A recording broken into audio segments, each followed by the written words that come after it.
What's up, guys? So this past weekend, me and my buddy Mario from the last show that I did went to AEW All Out in Chicago, Illinois, kind of in the suburbs of Chicago, um, and it was at the Sears Center. So I just kind of want to go over the trip. The show, and I'm gonna put up a video and go through the matches. I was able to, from my vantage point, capture on video the entrances and some of the highlights, and just kind of give you a lay of the arena. There won't be any sound of the video. There won't be any full match footage or anything like that, but I have entrances and just the highlights. We had pretty good seats. We were not in like the front row.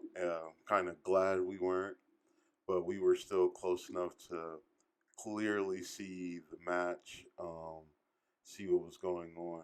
You'll be able to see, but I have a video, and then at the end I'll have some clips of the trip, and yeah. So first off, I just want to say that it was probably one of the best shows I've ever been to. I've been to a lot of them, and this one had a really special feel to it. It was it went by really quick, and I felt like if I was watching on TV, it may have been longer. But maybe it's because I was there, my adrenaline was going. The crowd was there, so everybody was chanting. It was a whole experience like you would see on a Monday Night Raw or a football game or a basketball game, like when the crowd gets really into it and the chants just keep going all night, and it just feel like the energy never stopped. There was never a dip in the show. Um, so I was not able to get the first match, Private Party versus Angelico and Jack Evans.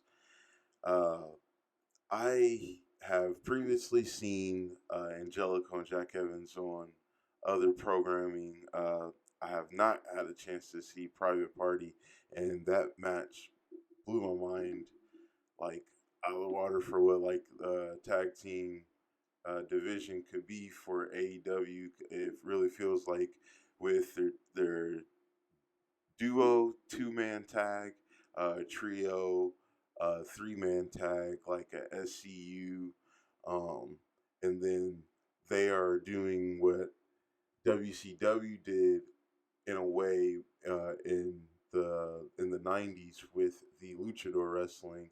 Well, we've all are accustomed to luchador wrestling, but now they've brought in uh, overseas talent from Japan and all that circuit over there. And the two matches that I will get to is Rio and Shida, and it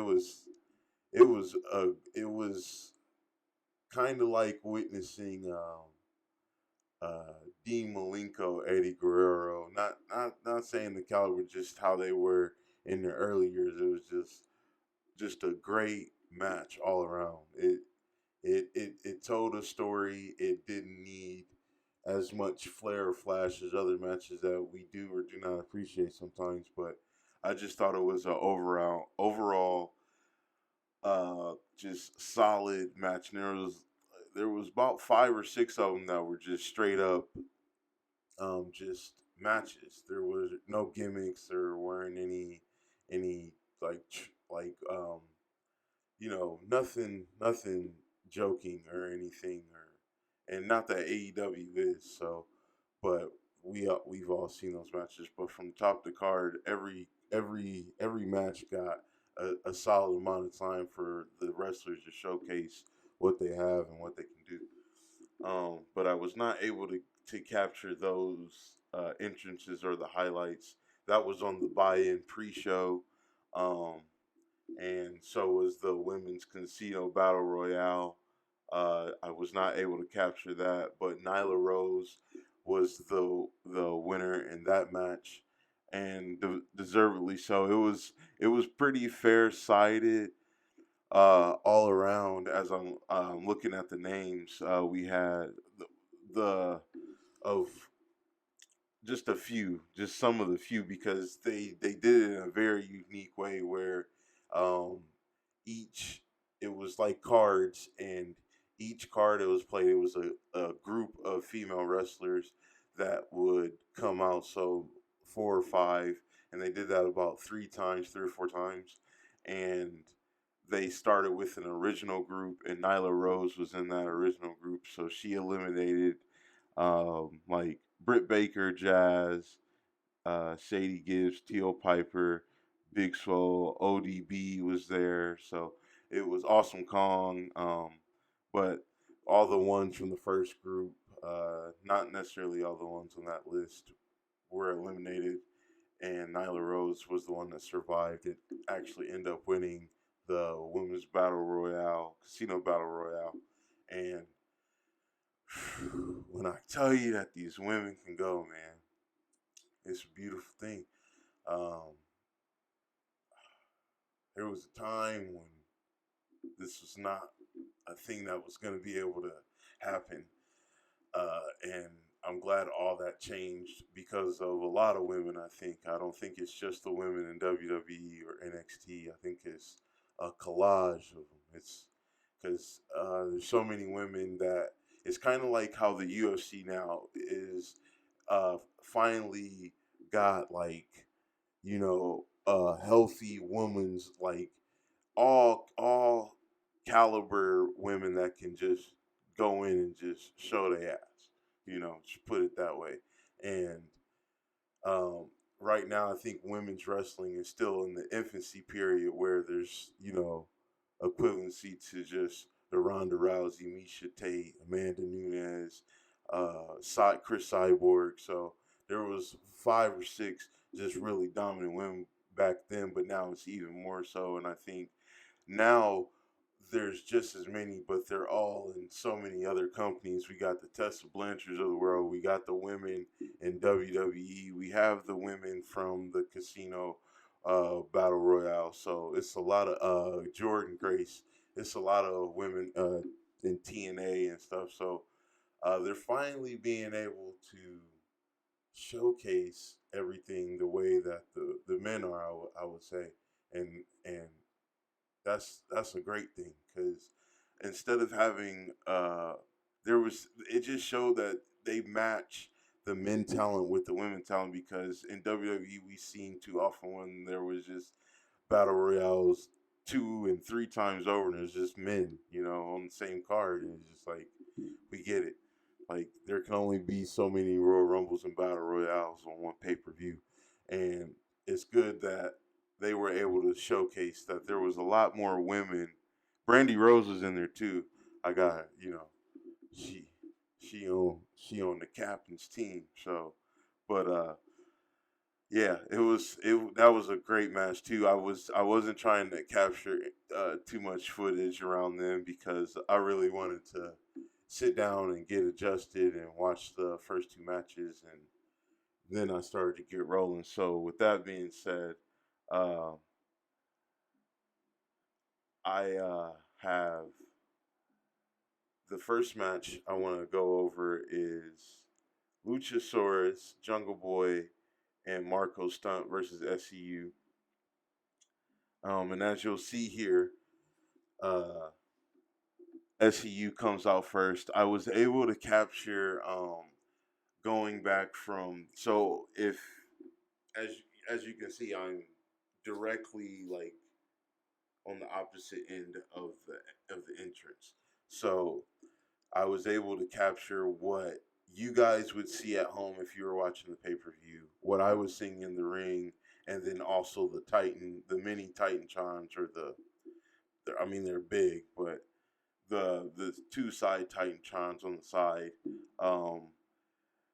SEU, after they came out and did their entrance, they kind of did a little opener for the show, to kind of get the crowd into it and like just let them know like it's about to go down. This is officially about to happen. This is we're doing this, and I don't think they disappointed at all. Now you have Luchasaurus, uh, Jungle Boy, and the um, what's his name, Marco Stunt. When he came out, they called him Small Boy, and everybody in the audience was just dying laughing. Um, Me and Mario were really excited for this match because really like SCU. We know those three have and SCU are so just solidified names pretty much in indie wrestling, especially uh, Frankie Kazarian and Christopher Daniels. Just nothing needs to be said about them. And Scorpio is just dope. So as you see here, Jungle Boy and Luchasaurus come out carrying him. Whenever he first came out, he carried him on his shoulders up into the ramp. Then they get out on the side where the TV camera would be facing. So what you guys would be seeing at home is them, like how you're seeing me now, and not from the side. Uh, I I like that Kenny Omega is just really impressing me lately, and man, it's crazy to think how all this went down. As you see him coming down, the crowd was really hyped for this match, and as a wrestling fan, just because I come from a real wrestling background, and um, I've always enjoyed professional wrestling for what it is and what it's not. But at times, it when I tell you wrestling with any accord is technical and a hard thing to do. It's hard. A buddy of mine, Demetrius, he was very new when we were in high school wrestling, and I had already been wrestling for quite a few years by then. And his first match, he did a Batista spine buster on a dude and just ran right through him pretty much. And all you heard was a smack dab in the whole place.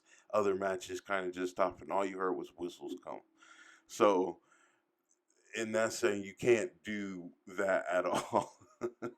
So just like in professional wrestling, they're doing their technical work, which is why Pac and Kenny Omega is just that is just a phenomenal match. You can't say anything about that match at all, hands down. Uh, so I really was excited for this match, and apparently they're calling him, and I quote, the bastard. So as you see him come down the ramp, he I think this is what he wanted to do in WWE, but they just wouldn't let him. And I'm just kind of like, they kind of ruined a few people, and I think they're gonna regret it. And they're really gonna regret it if CM Punk and a lot of the older but not so old wrestlers come out. And as you're seeing here, uh, this is pretty much the end of the match, and I captured this part only because uh, he was about to do his finisher, and it was just the end exchange of things. And next thing you know, Pac just pulls out a finisher. I'm assuming that he'll be using, or a right here. He does it right here. A finisher or just a submission, and we kind of were all just like, "What's going on?" Didn't know. I was tapping Mario. I was like, "Oh, he's fading. He's fading." And right when I cut it off is when he started to fade. But here's the highlights of the match, and it was just really, no pun intended, all out just greatness. Like it was from bell to bell. It was a good match. I think they kind of just built on every match, and it wasn't based off of the talent of who they had. I think it was more so the stories they had going and what was the most. They went by meanings of matches, like I respect the tag team matches and everything, but at the time, uh, those tag team matches weren't so high up on the card. Sorry for some of the camera work. I was being bumped, but as you can see, he just started to fade out, and that was it. That's all she wrote. So he rang it, and I was like, "Good Lord." Uh, that was it was a heck of a match. I really suggest that you guys try to find a way to watch it. Um, Next we had the triple threat. I'm not sure what it was, like a barrel match, but it was they're sponsored by Cracker Barrel. So the match was Darby Allen, uh,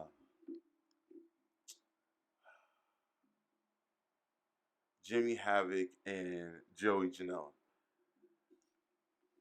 First, we had Darby Allen come out. He debuted, I believe, at Fighter Fest, and it was against Cody Rhodes.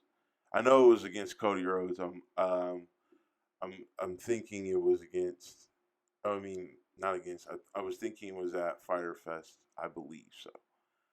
Uh, so I was intrigued to see what he was gonna do next because they kind of built him to be something really big, just like this guy, Jimmy Havoc. They uh yeah, he's something. He is something. Like he has a look with the mask and everything on, but then when he takes it off, he kind of just looks like just a normalish guy, just with a look. And they all could just really just show their butt off, man. Uh, it wasn't technical, but they knew all the right wrestling moves. They knew how to tell a great story for a street fight, pretty much, and that's what it was. It was just them getting barrels and just beating the living daylights out of each other.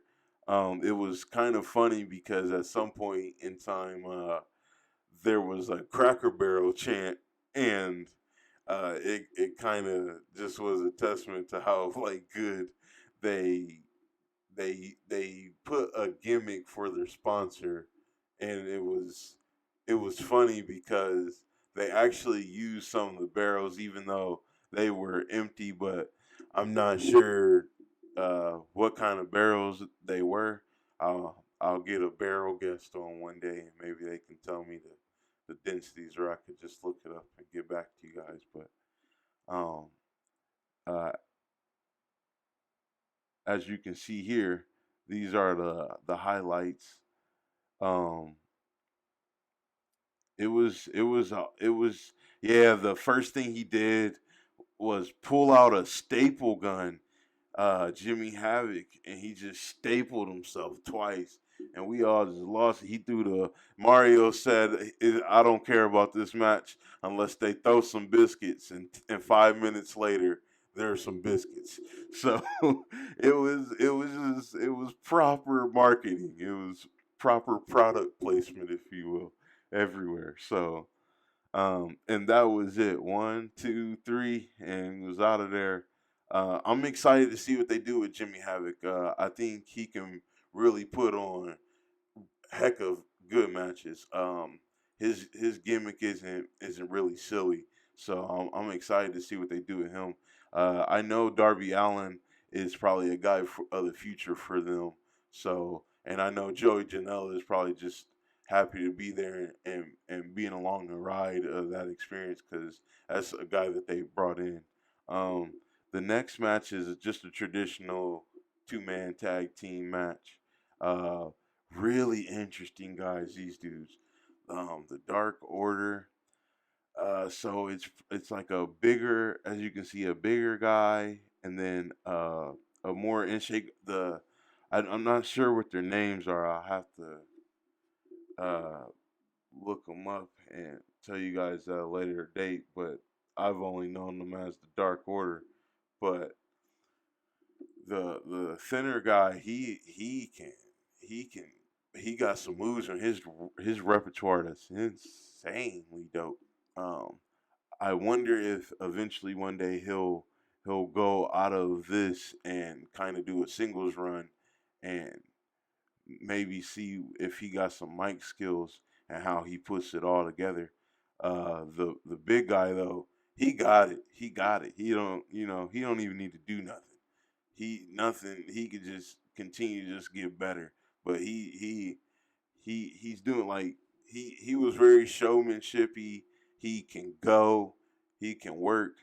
Um, like I really appreciate the uniqueness of this group, the name, like their costume or their outfit. Um, they were facing the best friends. this was this was a great match. Um, I like traditional tag team matches, especially whenever they give them the time. And these these two cats can just flat out wrestle. Like these two cats, man, ain't you can't say nothing more about it. Uh, it was a surprise at the end of this match that you'll see in a special reveal came out and kind of cooled his way out of a situation because he's a dope fella and he just keeps his hands in his pockets. But I wasn't able to get the highlights for that. Uh, there was a lot going on behind me. There was a guy, and there was a couple guys, and there was drunk, and there was another guy on the end that was drunk. So, and there was a bigger, tall guy in front of me. So, the getting up and getting down and trying to make sure I had good footage, and I didn't want to just show you guys any kind of crap. But this is the match I was going into was kind of like, I wonder how good this is going to be because it seemed like the placement on the match placement that it had on the card wasn't like high, but it was right kind of in the middle of the show where they wanted to get some like lengthy like wrestling in of a singles capacity, and most of the early ones have been tag team matches or a triple threat match or battle royale. So this was we had one more tag team match after this, and then the rest of them. Oh well, we had Kenny Omega, but that was I consider that just getting the show started off. But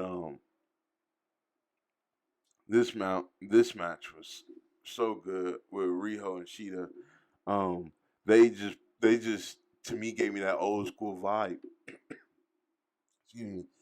That old school vibe of a really good match, and man, I'm proud that these ladies, man, they really look at it like they really put everything out there. So the next match was the my personal favorite, um, other than the AAA Tag Team Championship match. But Sean Spears, he came out. I had the footage, but it was kind of confusing, so I didn't want people like, "What am I looking at?" Like, I mean, I guess I could have described it to you, but he was just sitting down in a chair, I believe, or yeah, in a chair, yeah, because his gimmick is he's going to be the chairman or the chairman or the chairman. So, um, he he had initially hit Cody Rhodes in the back of the head after his match, and this led into this match. He was accompanied by Tully, who is coming out right now. Tully, Tessa's father, um, part of Four Horsemen. He comes down. This is part of their entrance. I don't know if they're gonna be doing that. And then Cody Rhodes, his so it's DDP, Brandy, Pharaoh, their dog, and MJF, and they're making their way out to the ring. Cody Rhodes makes his entrance, and then they come up through the tunnel that you see directly below the Titantron that you're looking at now. Uh, and word is that whenever Pharaoh came out, the pyro went off. Brandy Rose got upset with Cody because they it was just pyro and a dog just doesn't really mix. And I don't think there was any harm intent. Everything was it was handled fine. Tony Khan did say it's probably not ever gonna happen again for them, but uh,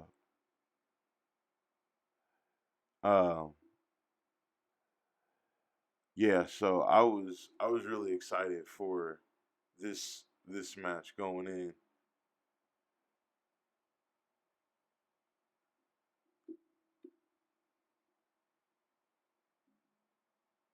and this is after the match. Um, Cody Rhodes had beat Sean Spears.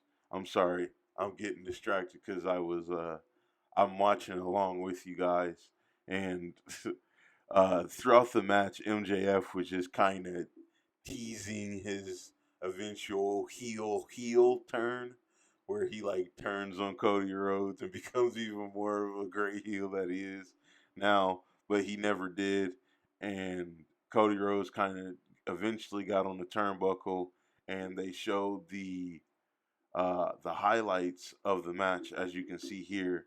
So you'll be able to see Cody kind of celebrate and watch the match because I believe he's just waiting for them to. What you're seeing right here in the Titan John is what you'd be seeing if you were watching TV. So uh, he's waiting for his cue to go ahead and finish celebrating because he was actually watching the highlights too of how it went. And I'm pretty sure he was pleased with the match, especially with how it looks. So we thought it was a great match. I thought it was secondary Steeler because for me it was the AAA tag, this one, and then the AEW championship, and then all the other ones just pretty much on the same level, being just solid, great matches. So as you seen there, the ending there, it all got Hassel out with Tully. Will say, oh yeah, MJF and Tully had got into it.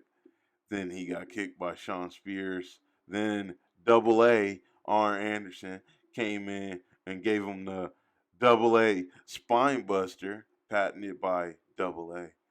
Um, it was great to see these dudes again. It would be great to just get Rick around one more time. Uh, this was a great storytelling match of ups and downs, um, close calls for Cody.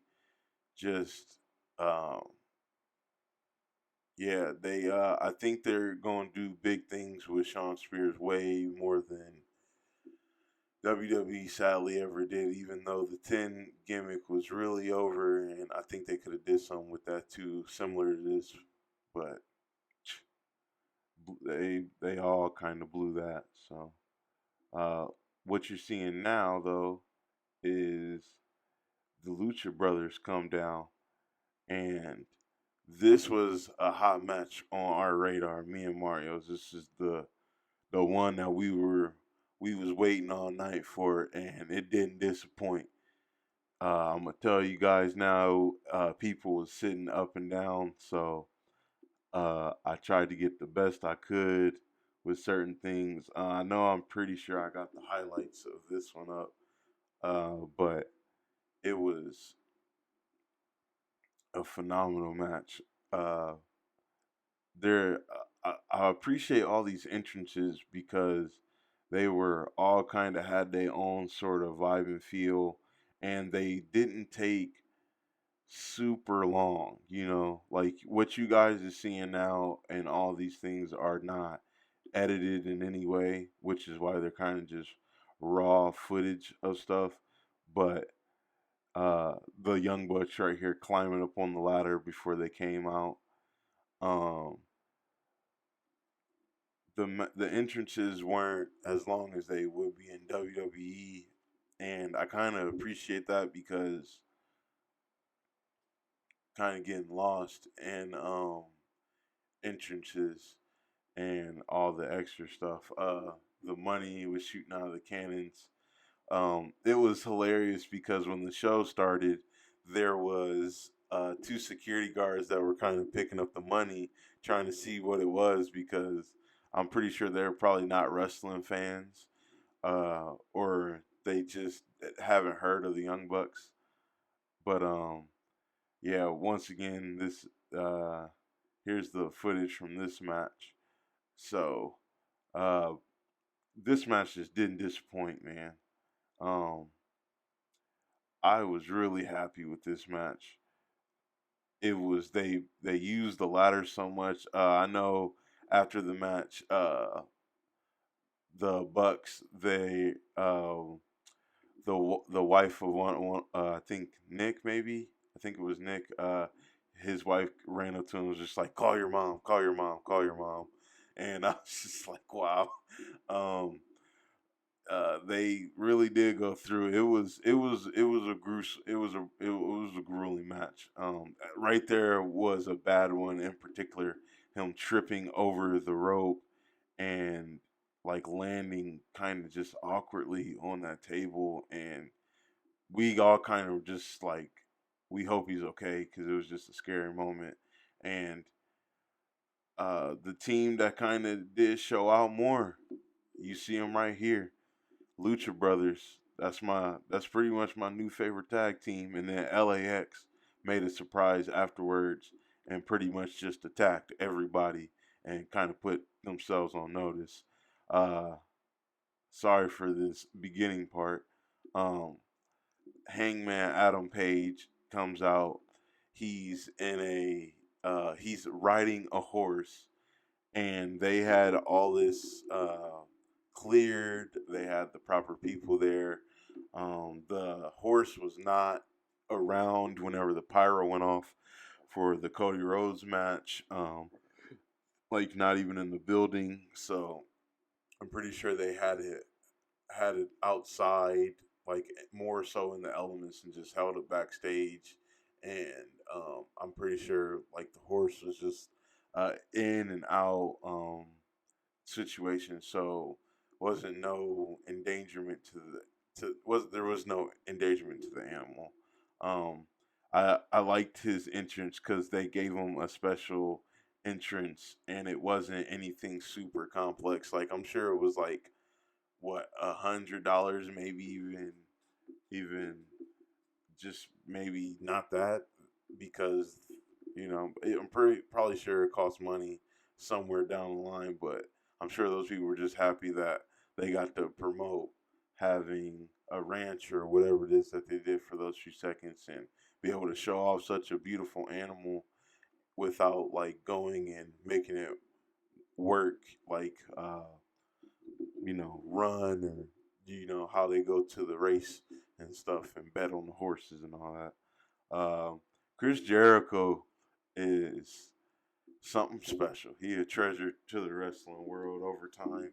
I think we all gonna just rue the day if we don't keep appreciating him. Him, Paul Heyman.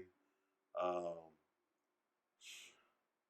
I mean, a lot of the wrestlers I know are kind of not around anymore, but just able to keep up with times. Even though I don't, he's not a favorite of mine, but the Undertaker able to just keep up with the times or reinvent themselves or staying fresh. And there's many different forms to those guys I just mentioned, and there's many more. And I think Cody Rhodes is one of those dudes. Whenever we look back on his career years from now, we'll be able to say, yeah, Cody Rhodes was one of those guys that was just able to keep up with the times, and it was just like, man, it was an awesome thing. So uh, here's the highlights. Chris Jericho coming out victorious as the AEW first AEW World Champion, and this pay per view top to bottom as the not the first one you doing, but it's the first one before you go on TV, and it's the last one you do before you go on TV. So, um, and it was just great how they put everything together. They're setting up for TV. They've left a lot of openings. Once again, sorry for all the movement getting bumped and stuff or whatever. But Chris Jericho got into it with the female referee, and I feel like they were just trying to tell a story there. They actually end up signing her full time right before this or right after this. I apologize. I keep doing I have this problem. Right before this, I had seen on her Instagram that she just said bye over the past week or so to another organization, and they announced it that like this was the beginning of her pretty much official run as a full ref. Um, well, in closing, I just want to say I can't wait to do this again. I can't wait to uh, check out more stuff and be able to show you guys. And this pay per view was all around great. Um, I'm ready for the future. AEW did just find out today that they will have a title for the show on TNT. It will not be AEW. AEW is the brand, like WWE is the brand. Their show isn't called WWE. It's called Raw or SmackDown. So they'll have a show name under the umbrella of AEW, with hopefully more to come in the next 5, 10, 15 years. Hopefully, they keep building, and they said that they will be doing things with Bleacher Report and YouTube, and so they are already checking them out right now. Being the elite, uh, check all that stuff out. So, um, some of you guys are familiar with all of this. Some of you guys aren't. Um, check out AEW. Check out wrestling. It's gonna get good again. It's not gonna be this. It's gonna be back to uh, how it was. Obviously, it's not real, but it's real. The outcomes just are not always what we think it is, because sometimes the outcomes change all the time, and things you never know in wrestling, and that's the thing. You just never know, and that's one of the things. Um, I have some videos I'm just going to leave you guys with, and it's just going to wrap up the show for me. Make sure you like, share, subscribe. Please, thank you guys for watching all of the other content and for sticking around and dealing with a knucklehead like me. Appreciate it.